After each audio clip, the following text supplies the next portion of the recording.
Hi guys, I already have my lunch. I already have my hair dry. Ayan.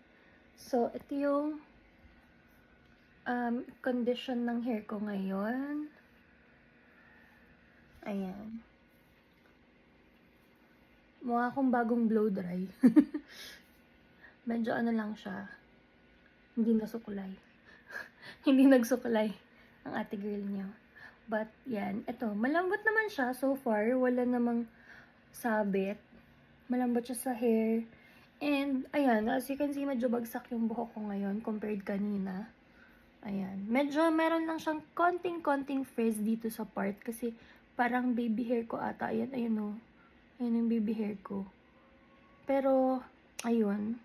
Tingnan natin kung mag-fill in yung patch niya dito. Hopefully, makuha ko na rin yung serum. I'm gonna get it ng Friday. So, ayan. Pero, in-update ko lang kayo sa result ng day 1 of using the shampoo. Ayan. Yan siya, guys.